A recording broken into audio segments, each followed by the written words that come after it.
Ternyata ada fakta unik dari insiden God Valley di mana Rox apakah dia mewariskan impiannya kepada Roger hingga menjadi raja bajak laut. Nah, God Valley sini kali ini kita akan bahas lagi nih satu event yang paling gila sekali, yaitu insiden dari God Valley yang kebetulan flashback dari Rox sendiri sudah akan mendekati nih ke timeline dari 38 tahun yang lalu, yaitu insiden God Valley ini. Ya walau mungkin lucunya ya, awalnya kita mendapatkan POV untuk flashback dari Loki langsung pindah ke Harald.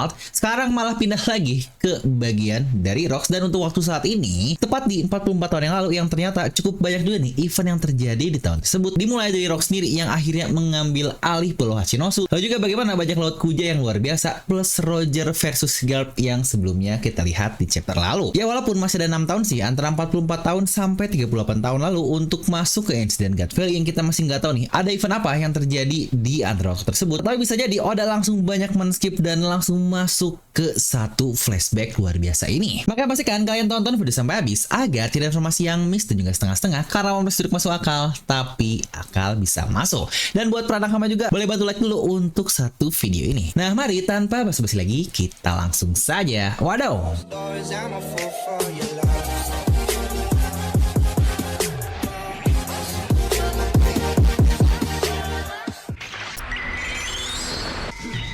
Oke, agar menjadi sebuah teori yang runut dan jelas, kita perlu membahas dulu nih apa yang sebenarnya terjadi di insiden God Valley. Setidaknya yang kita tahu sampai saat ini, alias kita akan merecap dulu terkait satu insiden besar itu. Di mana God Valley sendiri berada di area lautan West Blue yang menjadi alasan juga nih kenapa Shanks dikatakan terlahir di West Blue yang sepertinya di pulau God Valley ini.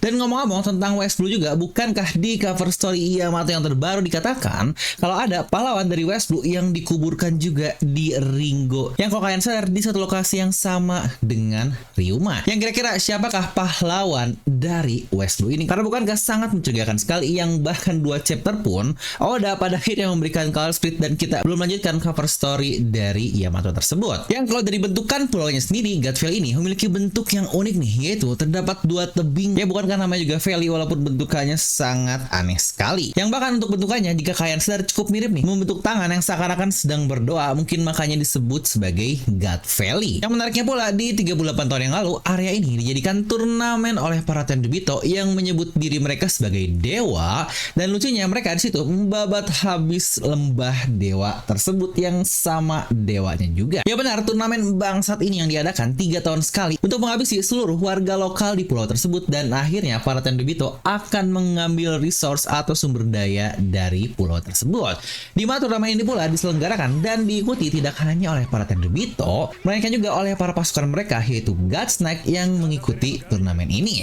Dimana poin untuk kemenangannya adalah dengan membunuh orang-orang yang ada di pulau tersebut, plus juga dikatakan adanya budak-budak tidak baik ini yang dibawa dari Marijois untuk diikut andilkan dan menjadi target di turnamen tersebut. Yang dikatakan juga ada beberapa tipe budak nih untuk menjadi akumulasi poin si konsesan tersebut, yang bahkan si Cassian Kuma ini dikatakan dia memiliki poin lebih karena dia seorang ras Buccaneer. Dan orang-orang ini yang menjadi target disebut sebagai rabbit atau kelinci karena menjadi kelinci percobaan atau bahkan kelinci target oleh para orang-orang sialan ini. Dan dari semua itu, para pemenangnya nanti akan mendapatkan hadiah yang kalau kita lihat sekilas ada 6 kotak harta karun, yang sebenarnya kita masih belum tahu sih apa semua isi kotaknya, tetapi 2 diantaranya adalah buah iblis yang sudah kita ketahui, yaitu Niku Niku Nomi yang dimakan oleh Kuma dan juga Wowo Nomi yang akhirnya dimakan oleh Kaido. Yang sebenarnya 2 dari 6 itu pun buah iblis, kita bisa berasumsi kalau mungkin memang ke-6-6-nya semuanya adalah buah iblis juga. Yang menariknya kalau kita ingat bagaimana budak-budak tersebut yang dari perkataan Hancock sebelumnya dikatakan kalau Tenryubito ingin mendapatkan buah iblis tersebut, yang nantinya buah iblis tersebut bukanlah dimakan oleh Tenryubito tetapi dimakan oleh para budaknya. Untuk apa? Ya benar, pasti untuk menjadi atraksi dan kesenangan mereka semua. Ya contohnya seperti bagaimana Hancock dan kedua saudara ularnya, mereka dijadikan atraksi karena berbentuk ular, yang bukankah ini sangat-sangat menarik. Yang sebenarnya kalau kita ambil perspektif lain, justru buah iblis ini menambahkan kekuatan bagi Hancock dan yang lainnya, tetapi para Tenryubito tidak ada yang memakannya. Ya setidaknya sejauh ini kita masih belum tahu. Untuk Godsnack pun sepertinya bukan buah iblis tetapi langsung iblis dari Imo ini sendiri. Lagi-lagi itu masih dalam konteks teori, tetapi kita kembali lagi ke bahasan God Valley saja. Setelah nih kalau kalian sadar terkait turnamen yang ada di God Valley ini juga, Bukankah pada akhirnya ini yang menjadi inspirasi bagi Doflamingo untuk menciptakan permainan Colosseum di Dressrosa yang walau mungkin sistemnya cukup berbeda karena semuanya bertaruh satu sama lain alias Battle Royale, tetapi bentukan hadiahnya pun sama alias buah iblis yang di case Dressrosa adalah Mera Meranomi. Yang bukankah hal yang cukup masuk akal mengingat Doflamingo adalah mantan Tenryubito. Serta juga sejauh ini terdapat 4 faksi utama nih yang ikut andil dalam insiden God Valley, di mana yang pertama tentu saja yang menjadi highlight utama sejak lama adalah bajak laut dari Rocks tersebut. Ya benar, dengan semua anggotanya yang baru banget nih kita lihat dari chapter terbaru sudah pasti kalau semuanya pun ikut andil di insiden tersebut. Yang bahkan sedikit flashback yang kita dapatkan di chapter 1095 lalu, disitu pun kita mendapatkan nih sedikit penglihatan akan beberapa krunya tersebut. Yang selanjutnya pun sama tentu saja, bajak laut Roger bersama Relic dan Gaban dan seluruh krunya pun ada menginjakan kaki di insiden ini. Serta angkatan laut jelaslah selain mereka yang sejak awal sudah menjaga para Tenryubito, tetapi datang juga nih Garp dengan alasan karena Roger ada di sana, jadi untuk Garp ini fokus utamanya hanya kepada Roger saja. Nantinya Garp pun mendapatkan gelar sebagai Hero of the Marine dari insiden God Valley tersebut. Dan kalau dilihat flashback sekilas, kita bahkan melihat Bogart bersama Garp di insiden God Valley ini. Yang sejujurnya saya sendiri pun cukup bingung sih, Oda cukup sering melihatkan Bogart dan dia pun tangan kanan dari Garp. Yang jangan lupa Garp ini disetarakan dengan Roger dan juga bahkan dengan Rocks, yang saya jadi penasaran apakah Bogart memang sekuat itu, tetapi kenapa sampai sekarang Oda belum menunjukkan kekuatannya seperti apa. Serta juga nih faksi lain yang terlibat di insiden tersebut tentu saja mereka-mereka dari pemerintah dunia. Karena tahu bukankah insiden ini awalnya karena Tenryubito yang memang membuat turnamen di pulau tersebut. Ya awal-awalnya kita mengira nih apa yang mereka lakukan God Valley ini, apakah ada naga lah, ada segala macam karena nama pulaunya pun sangat unik yaitu God Valley. Yang ini pun teori-teori yang cukup ramai beredar sebelum chapter 1095, terutama di chapter 957. Ternyata setelah kita tahu kalau itu adalah turnamen bangsat menjijikan yang diciptakan oleh Tenryubito. Ya benar, mereka andil dan ada di insiden tersebut, dan tentu saja salah satu highlight atau karakter utamanya nih dari insiden tersebut adalah Vigarland Garling selaku Godsnack, yang bahkan dia pula nantinya disebut sebagai Champion of God Valley, yang berarti pemenang dari turnamen sialan tersebut tidak lain adalah Garling ini, yang notabene ayah dari Shanks tersebut. Yang makan 38 tahun berselang waktu pun pada akhirnya dia menjadi Supreme Commander dari God Valley atau ketua tertinggi, sebelum akhirnya sekarang diangkat menjadi Gorosei, yang perjalanan Garling ini sebenarnya sangat-sangat gila sekali. Yang berarti pihak Godsnack di God Valley pun sebenarnya bukanlah orang yang kaleng-kaleng. Yang bahkan kita juga nih diperlihatkan salah seorang Gorosei setidaknya satu di God Valley, karena dia sempat berhadapan dengan Kuma, walau kita masih nggak tahu nih apakah ada Gorosei yang lain. Kenapa juga peran satu di pulau tersebut, karena kok Kuma aja dia bisa bebas seorang bocah. Dan selain faksi yang jelas datang barusan pun, saya cukup curiga sih ada banyak pihak lain pula yang ikut andil di insiden ini. Karena kalau dilihat dari kata-kata angkatan laut, di mana mereka semua terkepung dari semua sisi oleh para bajak laut ternama, yang kita masih nggak tahu nih siapa bajak laut ternama tersebut, karena bukankah Roger dan Rock saja itu berarti hanyalah 2 sisi mata angin, dan masih ada 4 sisi lainnya yang cukup besar, yang bahkan kalau kita mau ambil bagian pinggir-pinggirnya berarti sangat banyak sekali bajak laut yang terlibat di insiden ini, yang bahkan sebenarnya bisa jadi orang-orang ras Elbaf bahkan Harald pun ikut andil di satu insiden ini.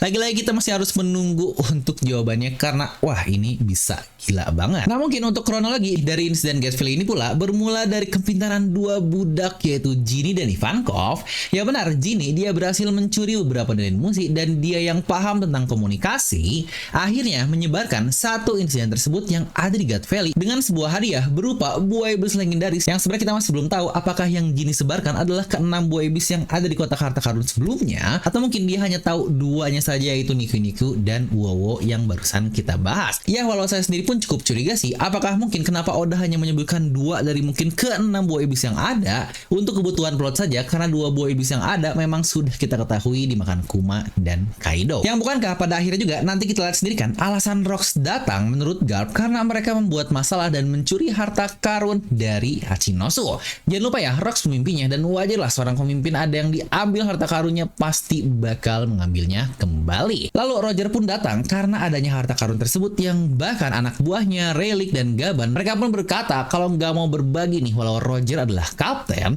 yang berarti tujuan mereka semuanya sangat jelas untuk mendapatkan harta karun tersebut, yang bahkan seorang kapten pun tidak punya hak untuk asal mengambil hal tersebut. Yang pada akhirnya kekeosan pun terjadi dan kita hanya terpotong nih di bagian Rox berbicara ke Roger, jangan menghalangiku. Tetapi di sini kita hanya mendapatkan konteks dari bubble chat saja, kita masih belum tahu bentukannya seperti apa, pertarungan bagaimana, yang itu semuanya langsung di skip oleh Oda yang ini hal yang sangat kentang sekali. Dan dari situ pun kita langsung mendapatkan berita dari Sengoku kalau Rox kalah karena dikatakan Roger dan Garp beraliansi mengalahkannya. Dimana berita pun hanya berhenti di situ, tepat seperti yang dibaca oleh Ivankov dan Kuma, yang mereka bertiga nih plus Genie, ternyata mereka sudah bebas dengan Nikyu-Nikyu yang dimiliki oleh Kuma, dan mereka berada di kerajaan Sorbet. Yang dikatakan juga kalau Kuma dia berhasil menyelamatkan 500 nyawa lainnya.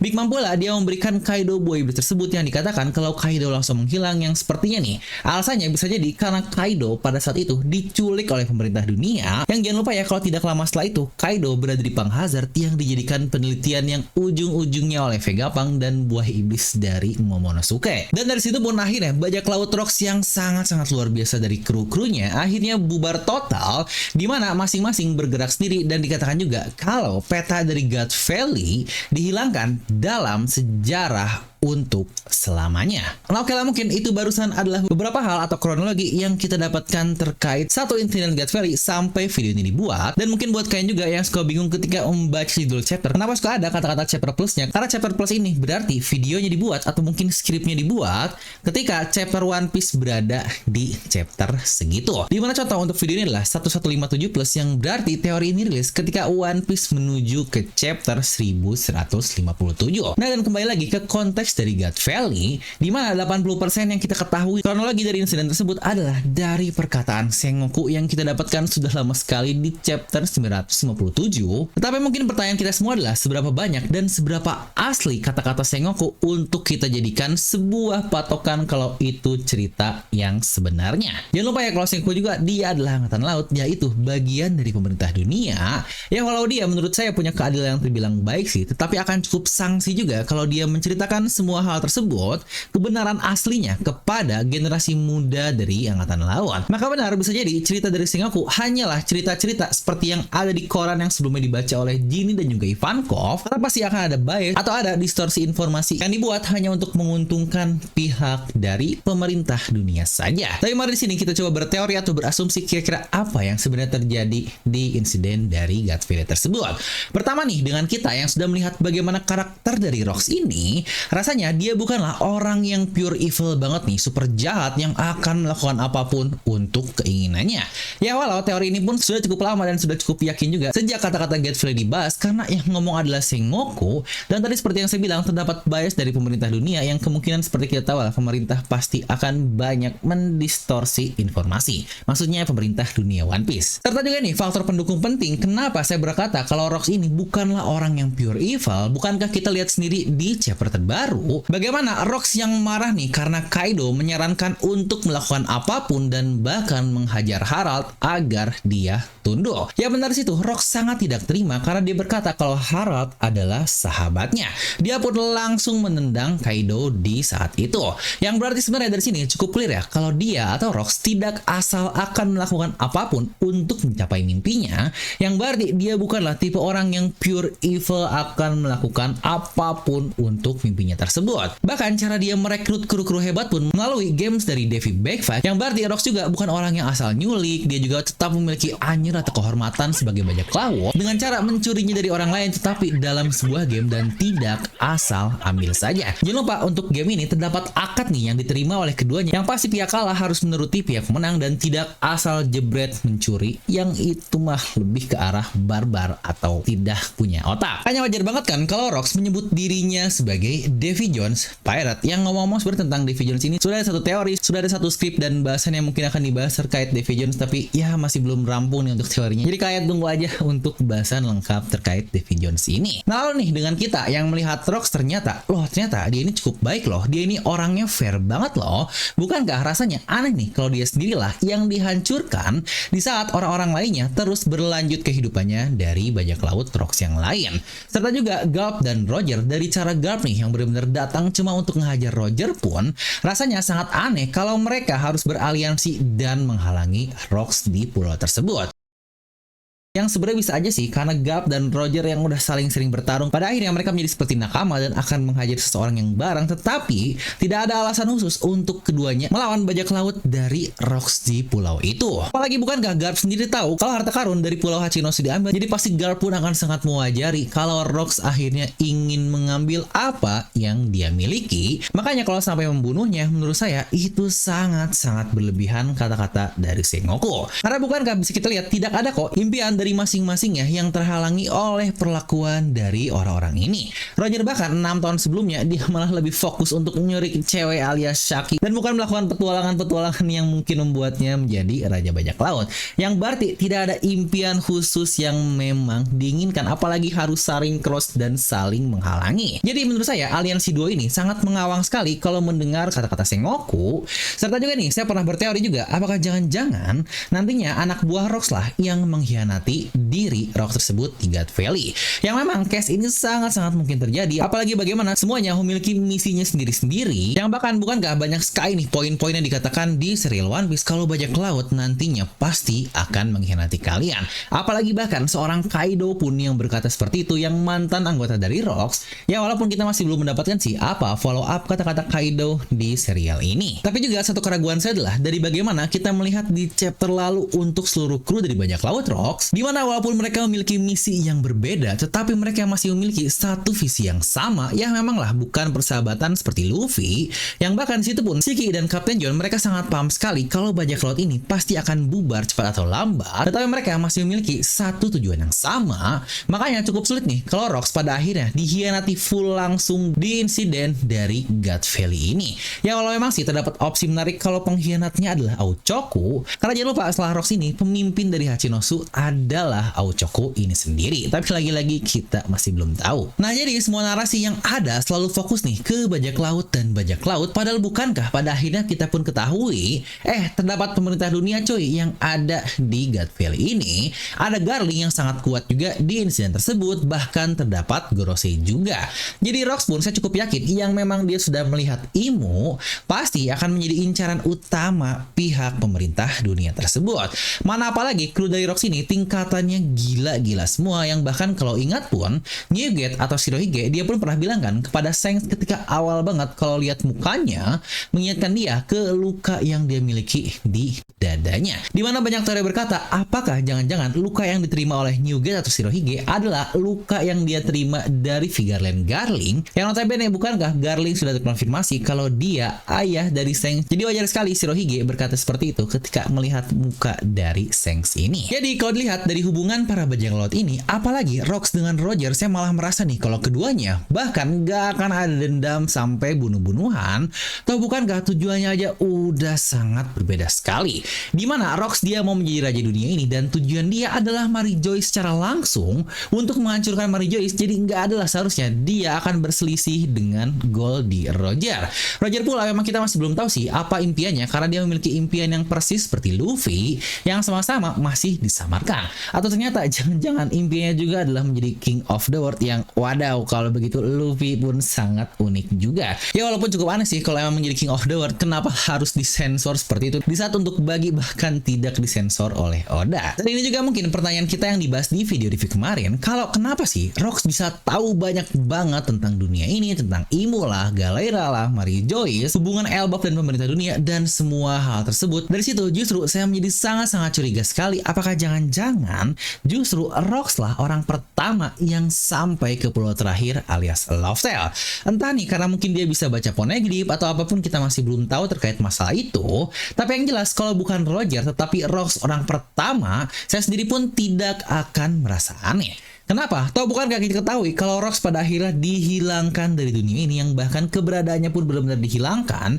Jadi ketika dunia tahu kalau Roger yang sampai ke pulau terakhir, ya memang sebenarnya karena belum ada orang lain sebelumnya, alias karena Rox ini sudah hilang, jadi wajar kalau Roger lah yang muncul menjadi orang pertamanya. Serta ini juga sih udah pernah saya bahas di teori terpisah yang udah cukup lama, alasan kenapa Roger menjadi Raja Bajak Laut, karena memang alasannya hanya karena dia sudah sampai ke pulau terakhir Loftel saja. Hanya karena itu saja gelar tersebut pun dia dapat, yang pada akhirnya persepsi orang karena Roger sampai ke pulau terakhir yang nggak ada satupun orang berhasil mengelilingi Grand Line. Bukankah itu adalah arti Raja Bajak Laut menurut media di dunia One Piece? Ya, terkait Roger yang sangat kuat itu udah beda case lah, karena itu sudah pasti dan wajib untuk menjadi sangat kuat. Tetapi alasan menjadi Raja Bajak Laut karena dia berhasil mengelilingi semua Grand Line. Serta mungkin bukankah nama Loftel sendiri emang dibilang oleh Roger, karena pada saat itu Roger tertawa akhirnya menamakan kalau itu adalah sebuah kisah tawa. Yang memang sih sebenarnya kalau mau alternatif lain, ya sebenarnya Rox lah yang memberitahu kalau terdapat pulau akhir di dunia ini dan cara untuk sampai ke sana adalah tentang Rod Poneglyph. Makanya bukankah bajak laut Roger setelah menemukan orang yang bisa membaca Poneglyph yaitu Oden, pada akhirnya Roger langsung gercep banget ngerekrut Oden dan nerjemahin semua Rod Poneglyph yang pada akhirnya hanya butuh 1 tahun dari merekrut Oden untuk sampai ke pulau terakhir yaitu Loftel. Yang bisa dibilang mereka-mereka inilah yang mengetahui sejarah asli karena sampai ke pulau terakhir yaitu kru dari bajak laut. Makanya bahkan ilmuwan terpintar alias Vegapunk pun memiliki satu pertanyaan yang sangat-sangat dia penasaran di siaran terakhir yang ada, yaitu bukankah Vegapunk pun berkata yang mengetahui semua sejarah asli di dunia ini hanyalah mereka-mereka yang sampai ke pulau terakhir dan mereka adalah kru dari Raja Bajak Laut.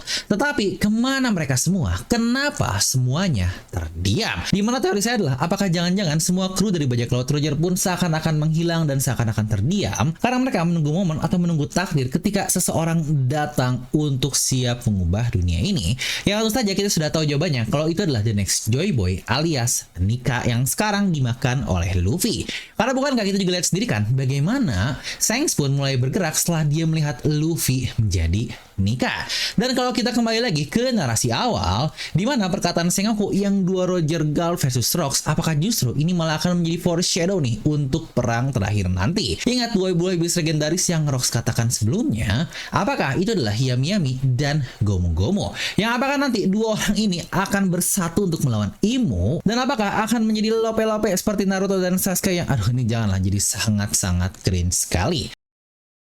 Tapi kalau itu saja mungkin bahasan terkait satu video Get Feel ini yang sebenarnya cukup panjang, tapi nggak apa-apa lah karena kalian mendapatkannya dengan sangat lengkap dari A sampai Z untuk bahasan God Valley. Atau kalau kalian mungkin punya alur sendiri atau punya teori sendiri terkait apa yang terjadi di God Valley, coba tuliskan pendapat kalian di kolom komentar. Serta kebetulan karena baru kita membahas sedikit tentang Kozuki dan di mana baju saya adalah Passion and Determination, di mana tulisan atasnya adalah Kozuki, yang kebetulan belakangnya adalah dari si ganteng Momonosuke. Ya lagi-lagi buat kalian yang pingin kaosnya juga bisa langsung klik tag produk yang ada di bawah kiri. Nah, jadi semoga kalian terhibur dengan video ini. Like aja kalian suka, dislike kalau suka, jangan lupa untuk subscribe dan juga share ke teman kalian. Gue Devil pamit and I'll see you guys next time.